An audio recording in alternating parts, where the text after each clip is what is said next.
Hello everyone, आज आपण मैंने केदार गौरी सीरियल देखा पाइबे कि पीयूष गुरुदेव को पाखु जाइछि एवं गुरुदेव ताको सब सत कहउछंती आ से सब सुनिला पर से पूरा आश्चर्य होय कि एमिति कुहे कि कौन जीवन गौरी दीदी को सब सत जणैबा पई गोटे चिट्ठी लिखिथिला एवं गुरुदेव कहते कि सेया तो जीवन से गोटे चिट्ठी पाई जीवन गौरी एवं दिव्या जीवन में विपद आसी पारे आ ए सब पर जीवन एमिति कुहे कि ताहाले गुरुदेव गौरी दीदी जो स्वप्न देखी तार अर्थ कौन? तार अर्थ यह नुह तो भविष्यवाणी हिसाब से गौरी दीदी को जीवन लिखिथिबा चिट्ठी मिल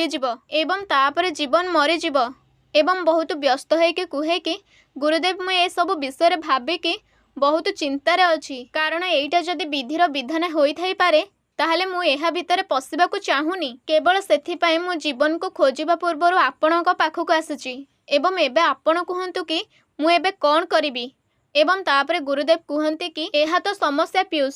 आमे केवल बसी बसी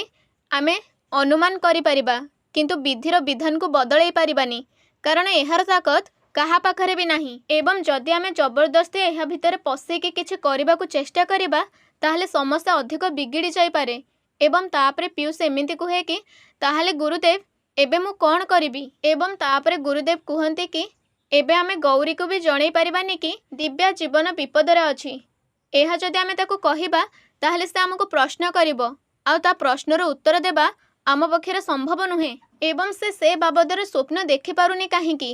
एवं तापरे कहते कि एबे आमे केवल गोटे काम करि परिबा केमिति से चिट्ठी काहा हातरे भी न पड़ू आ जेमिति से चिट्ठीटी नष्ट होई जाए एवं एहा पर पुणी पीयूष कहे कि एहा ही ठीक गुरुदेव एवं तापरे पुणी गुरुदेव आश्चर्य भाव प्रश्न करते कि हेले मु गोटे कथा बुझी पारुनी कि से चिट्ठीटी तुम मानक ठिकाना पहुँचुनी कौन पाई एते डेरी होउची कौन पाई ताहले सांग माने जीवन जदि सत्तुकु सत चिट्ठी लिखिछि ताहले चिट्ठी पहुँचबारे एते डेरी कौन पाई होउची ना से चिट्ठी अन्य कहा हाथ में पड़ जाइछि से सबको जानिबा पाई चैनल को सब्सक्राइब करके रखंतु।